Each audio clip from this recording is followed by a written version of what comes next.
여러분 안녕하셨습니까? 오늘 이 아침에도 하나님의 귀하신 은혜가 우리 모든 분들과 함께 하시기를 간절히 축원합니다. 9월의 마지막 날 만나의 아침 새벽 기도로 시작하겠습니다. 하늘에 계시는 사랑이 많으신 아버지 하나님 감사합니다. 지난 한 달간 9월을 하나님의 은혜 가운데 보내게 하시고 이제 9월의 마지막 날을 맞이하며 주님의 은혜만을 생각할 수 있도록 도와주셔서 감사합니다. 아버지 하나님, 세월은 이렇게 화살처럼 빨리 지나가고 있습니다. 저에게 주어진 시간과 인생의 기회들을 하나님의 뜻과 은혜 속에서 선용할 수 있도록 주여 도와 주시옵소서. 오늘도 이 아침을 주님께 맡기며 이 아침부터 오직 주님께 모든 것을 맡기며 하루를 시작할 수 있도록 도와 주시옵소서. 아침 이슬처럼 성령의 역사함을 저희에게 베풀어 주시옵소서. 우리 주님 예수님의 이름으로 간절히 기도 올리옵나이다. 아멘. 네, 오늘은 로마서 2장의 말씀을 우리 함께 말씀 묵상을 합니다. 로마서 2장 1절로 5절까지에 있는 말씀인데요. 자, 여러분들 성경을 함께 펴시면서 우리 말씀을 한번 같이 보도록 하겠습니다. 로마서 2장 1절로 5절입니다. 제가 읽겠습니다. 그러므로 남을 판단하는 사람아, 물론 누구든지 내가 핑계치 못할 것은 남을 판단하는 것으로 내가 너를 정죄함이니 판단하는 내가 같은 일을 행함이니라. 이런 일을 행하는 자에게 하나님의 판단이 진리대로 되는 줄 우리가 아노라. 이런 일을 행하는 자를 판단하고도 같은 일을 행하는 사람아, 내가 하나님의 판단을 피할 줄로 생각하느냐? 혹 내가 하나님의 인자하심이 너를 인도하여 회개케 하심을 알지 못하여 그의 인자하심과 용납하심과 길이 참으심의 풍성함을 멸시하느뇨. 다만 내 고집과 회개치 아니한 마음을 따라 진노의 날, 곧 하나님의 의로우신 판단이 나타나는 그날에 이 말 진노를 내게 쌓아놓도다. 계속해서 여기 로마서 2장은 유대인들의 실패에 대한 모습을 지적하고 계십니다. 먼저 로마서는 아무래도 신학적인 접근들이 필요합니다. 그렇기 때문에 단어나 문단이나 문장을 통해서 전달하고자 하는 뜻을 한번 살펴보고요.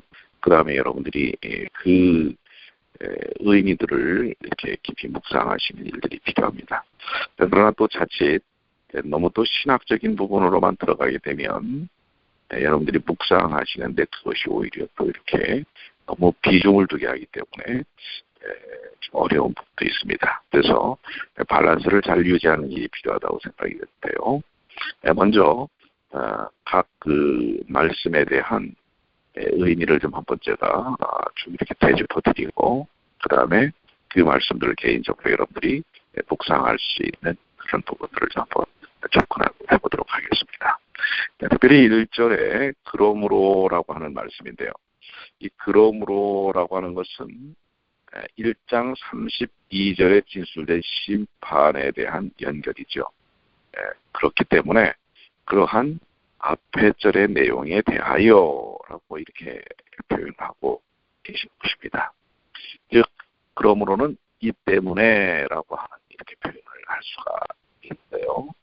1장 32절은 저희가 이 같은 일을 행하는 자는 사형에 해당한다라는 것을 지칭하죠.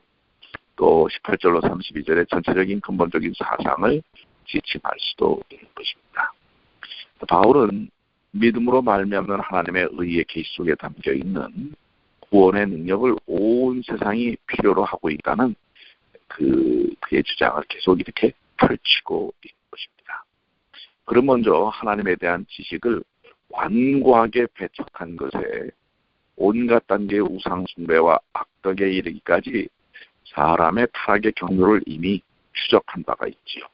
마침내 32절에서 그런 사람이 모든 미덕을 잃어버렸을 뿐만 아니라 다른 사람의 악덕을 승인하는 지경에 이르는 인간 타락의 마지막 단계를 묘사하고 있습니다. 그들은 오로지 그들의 죄책과 불행에 대한 의식만을 보유하고 있을 뿐입니다.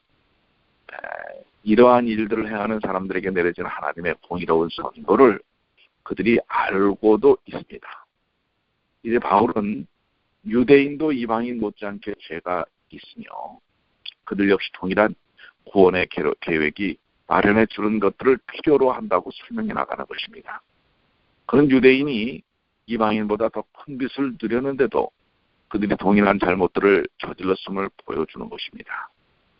1장 18절로 32절에 이방인에 관하여 언급된 것들 중 다수가 유대인들에게도 적용되는데 이는 그들 또한 알고도 양심을 거스려 죄를 범했기 때문입니다. 자, 이런 부분들은 오늘날 우리에게 어떻게 적용되어야 할지 여러분들이 한번 더 묵상을 해보시는 게 상당히 중요하고요. 그 다음에 여기 판단한다라는 말, 판단하는 이란 표현을 쓰죠. 판단하는 사람아. 여기서 이 판단이라는 말은 헬라어로 크리노라는 말인데요. 정죄하다라는 의미입니다. 이 크리노라는 말이 분리하다, 구분하다, 선별하다, 선호하다, 결정하다, 승인하다, 심판을 선언하다 이렇게 여러 가지 의미로 사용되지만 여기서는 정죄하다, 분명에 따라서 정죄하다라는 뜻입니다. 남을 정죄하는 사람아, 내가 핑계치 못할 것을 남을 정죄하면서 내가 그 정죄함을 받는다는 것이죠. 이게 남을 정죄하면서 똑같은 죄에 빠져서 모든 포커스가 자기에게 맞춰져 있는 인생을 지칭하고 지적하는 것입니다. 그리고 여기 이제 내가 핑계치 못할 것은 이런 표현은 유대인은 이방인을 정죄하는데 아주 빨랐죠. 그러나 유대인이 이방인보다 여러 세기 동안 더 큰 빚을 받은 특권을 누려왔기 때문에 동일한 죄를 지은 데 대해 변명할 여지가 전혀 없다는 사실입니다. 그렇습니다. 그들이 가졌던 습관적이거나 관습적인 행위, 그들이 가졌던 그러한 모든 죄악들을 통해서 그들 스스로가 핑계치 못할 것을 얘기해 줍니다. 그 유대인들이 이방인들의 부도덕으로 비난하고 자신들의 순교를 그렇게 칭송하는 예가 많이 나타납니다. 그러면서도 오히려 그들 스스로가 그런 도덕적인 상태에 있는 것입니다. 그러니까 남을 지적하면서 사실 그 죄에 자신들도 빠져 있는 것을 이야기하고 있는 것입니다. 다른 사람을 비평하고 비난하는데 빠른 사람들 역시 종종 같은 죄를 짓고 있는 것은 우리 모두가 흔히 관찰하는 문제입니다. 우리 주변에서도 그런 일들이 있을 수 있죠. 때때로 사람들은 그들 자신이 비밀리에 저지르고 있는 그런 죄들을 대적하는 일에 특히 열심입니다. 자신은 비밀리에 지기 때문에 아닌 것처럼 하지만은 사실은 남을 지적하는 그런 죄에 자신도 빠져 있다고 하는 것이죠. 그 전형적인 예가 지난 시기에 또 우리 언급이 되었던 부분이 있지만은 간음하다가 현장에서 잡힌 여인을 고소한 소위 경건한 자들이 드러낸 저열한 위선입니다. 소위 정의의 수호자들이라는 그들이 그 희생자를 죄짓게 만들기도 하고요. 사실 그들 자신도 그런 죄에 빠져 있는 것입니다. 나단은 어땠습니까? 다윗은 어땠습니까? 나단이 보고한 불의로 추정되는 죄를 즉시 자신의 죄인데 나단이 그 죄를 보고하니까 그 죄를 정죄하죠. 결국은 자신이 한 죄인 것입니다. 이런 일들을 그 당시 유대인들이 하고 있었고 또 오늘날 우리들이 할 수 있다고 하는 사실을 보여주고 있는 것입니다. 그 다음에 이제 4절에 보시면은 하나님의 인자심과 용납하심과 길이 참으심의 풍성함을 멸시하느뇨. 이렇게 멸시하느뇨라고 말씀하고 있습니다. 즉 회개치 아니함으로 하나님께서 인도하고 인자심이 우리를 인도하고 회개케 하심을 알지 못하여 사실은 알면서도 거부하는 경우 있고요. 그래서 그것은 하나님께 멸시하는 것입니다. 하나님의 사랑과 오래 참으심은 죄 가운데서 강팍해진 사람의 심령 가운데 오만한 안정감을 갖게 만들 뿐만 아니라 악한 일에 징벌이 속해 실행되지 않으므로 인생들이 악을 행하기에 마음이 담대하도다 하는 전도서 8장의 말씀처럼 하나님의 인자심으로 오히려 하나님이 우리를 사랑하신다는 그거를 약점으로 삼아서 하나님을 멸시하는 경향이 있다고 하는 것입니다.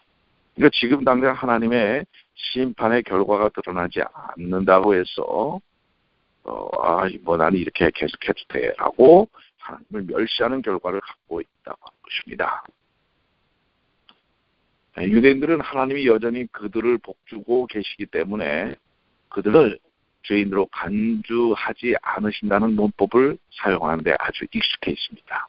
하나님은 사랑의 하나님이야, 나를 복주시는 분이야 하기 때문에 하나님을 멸시하고 있다고 하는 것입니다. 오늘날 우리도 얼마나 쉽게 그와 같은 기만에 빠지고 있습니다. 하나님의 은혜롭게도 우리에게 그분의 다시 오심을 위해 예비할 기회를 허락하시는 때에 우리는 안심하고 죄악의 길에 계속 머무르면서 그분의 자비와 오래 참으심을 맹목적으로 믿고 있는 것입니다. 하나님은 자비하셔, 하나님은 사랑의 하나님이셔 하면서 아직도 죄악 가운데 있는 것입니다.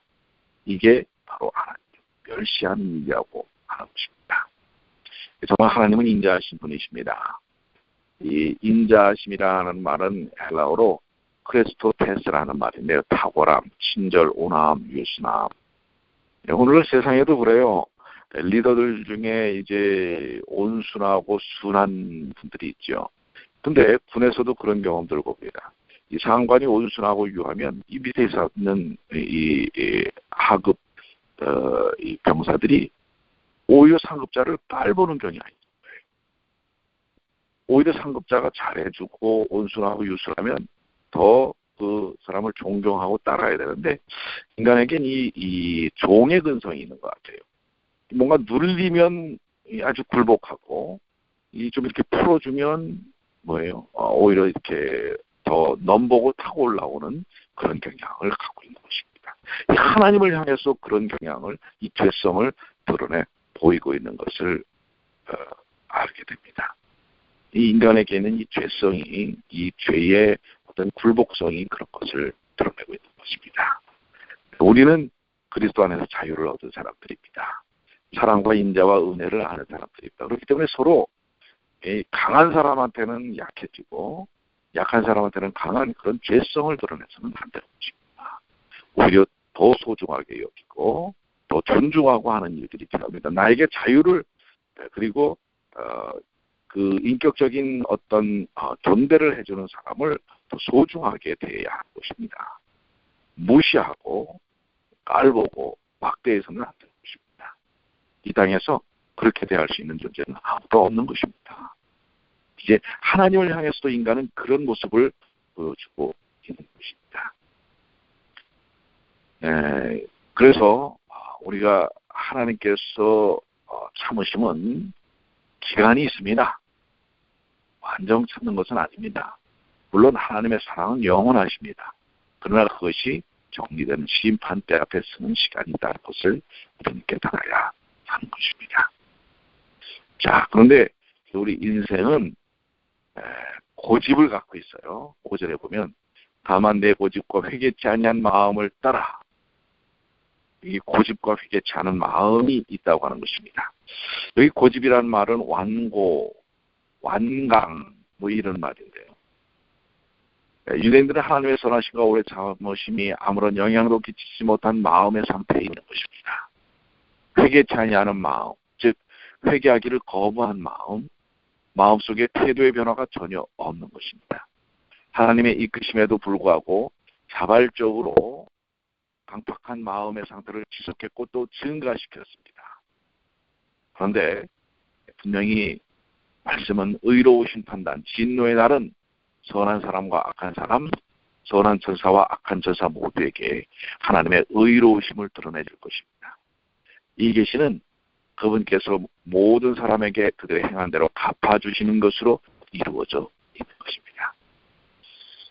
만물의 마지막에 일어나는 이 최종적 계시는 부패한 인류의 상태에서 엿보이는 바 하나님의 진노와 의로운 심판의 계시와 대비될 것입니다. 결국은 끝이 오게 된다는 사실입니다. 바울은 하나님이 진노를 쌓아가고 있다라고 말하지 않습니다. 정확하게 말하면 내 스스로 진노를 쌓는다라고 말하고 있습니다. 하나님이 진노를 쌓는 게 아니라 인간 스스로가 고집과 회개치 아니하는 마음을 따라서 진노를 쌓아가고 있다고 하는 것을 표현하고 있습니다. 우리는 참 그렇죠. 남의 잘못은 날카롭게 지적하고 판단한다고 해서 그 스스로가 의로운 자가 되는 것이 아닌데요. 오히려 바로 이 판단하는 행위에서 자신을 정죄하는 셈이 되고 맙니다. 왜냐하면 그 자신이 동일한 악을 해갖고 있기 때문입니다. 그러니 여러분들, 우리는 남을 정죄할 권한이 없습니다. 남을 판단할 권한이 없는 것입니다. 하나님 앞에 우리 자신을 내놓고 유대인들이 이방인을 향했다 가졌던 모습 태도를 내려놓고 회개하고 돌이켜야 하는 부분이 필요합니다. 저는 이제 여러 가지 질문들을 던질 수가 있겠지만은 나는 혹시 판단하는 사람이 아닌가? 이 판단이라는 말에 대한 의미가 무엇인지 오늘 답을 얻었고요. 또 그다음에 하나님의 그 풍성하심을 멸시한다는 게 무슨 뜻일까 했는데, 이미 그 멸시한다는 게 하나님의 인자하심과 인도하심과 또 용납하심, 길이 참으심을 갖다가 오히려 이용해버리는 것입니다. 하나님의 사랑과 인자하심을 들어서 하나님의 사랑이니까 난 계속 이렇게 해도 돼. 뭐 이렇게 하는 게 하나님을 멸시하는 것이다라고 하는 답을 얻었고요. 또 고집과 회개치 아니하는 마음은 결국 진노의 날, 의로우신 판단이 나타나는 그날에 이 말 진노를 하나님이 쌓는 것이 아니라 내가 쌓는 것이다. 그러니까 책임이 나에게 있다는 사실을 분명히 밝히고 있습니다. 그래서 저는 오늘 마음속에 결심합니다. 혹시 내가 하나님의 진노를 쌓고 있는 것이 아닐까.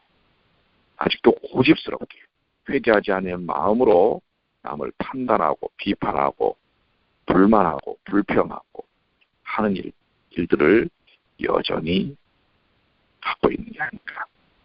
혹시 내가 착각하고 있지 않나. 하나님은 사랑이시다라고 하는 하나님의 품성, 인자심과 오래 참으심을 이용하고 멸시하고 있지 않나. 오늘 이 하루의 삶을 통해서 내 자신의 삶을 잘 살펴야 되겠다라는 결심을 하게 합니다. 오늘 여러분들은 어떤 말씀의 음성을 들으셨습니까? 그리고 오늘 말씀을 통해서 어떤 부분을 깊이 묵상하시고 계시고 또 묵상하셔야 합니까? 한번 스스로 오늘의 말씀을 통해서 나는 혹시 하나님을 멸시지 않는가? 또 하나님의 진노를 쌓아가고 있지 않는가? 하나님의 은혜와 사랑과 오래 참으심을 역으로 악으로 이용하고 있는 게 아닌가. 여러 가지 우리가 묵상해야 될 부분들이 있지요. 오늘 이 로마서 2장 1절로 5절에 있는 말씀을 통해 새로운 깨달음, 새로운 영적 변화에 대한 도전을 이루시게 되기를 축원합니다. 기도하시겠습니다. 하늘에 계신 아버지 하나님, 오늘 주신 말씀들이 매우 의미가 있습니다. 오늘 남들을 판단하고 정죄하면서 오늘 그 판단과 정죄에 빠져있는 인생이 우리 각자가 아닌지 살피도록 하여 주시고, 성령의 음성을 통해 우리가 하나님을 멸시하는 삶에서 그분을 경외하는 삶으로 회개하도록 우리의 마음의 고집을 버리도록 도와주시옵소서. 우리는 참 오랜 세월 살아오면서 고집스럽게 자신의 생각을 주장하고 그 습관을 그대로 유지하는 경향들이 있습니다. 아버지 하나님, 성령을 통해 새로운 변화가 역사되어지도록 인도해 주시옵소서. 저희는 할 수 없습니다. 주님만이 하실 수 있습니다.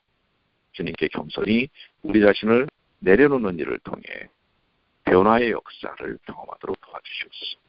아버지 하나님, 말씀 중심의 삶, 신앙 중심의 삶, 하나님 중심의 삶, 예수 그리스도 십자가 중심의 삶으로 살도록 도와주시옵소서. 핑계하는 모든 인생, 우리가 갖는 시간, 우리의 재정, 기회, 건강, 이 모든 것들을 내 나름대로 핑계하며 살았던 부분들이 있다면 이제는 핑계치 않도록 도와주시고 깨달음 그대로 성령의 역사심 속에서 변화를 체험할 수 있도록 도와주시옵소서. 소중하게 지켜야 할 것들을 지켜가도록 도와주시옵소서. 지금 살아가는 신앙적 태도가 분명히 개선되어야 할 부분이 있다면 그것을 그냥 고집스럽게 끌어가는 것이 아니라 하나님께 맡기고, 비록 내가 그것을 변화시킬 능력이 없다는 사실을 인정하고 바꾸기가 어렵지만 주님께 맡기고 도전하며 성령의 역사함을 체험하는 주님의 귀한 자녀들이 되게 하여 주시옵소서.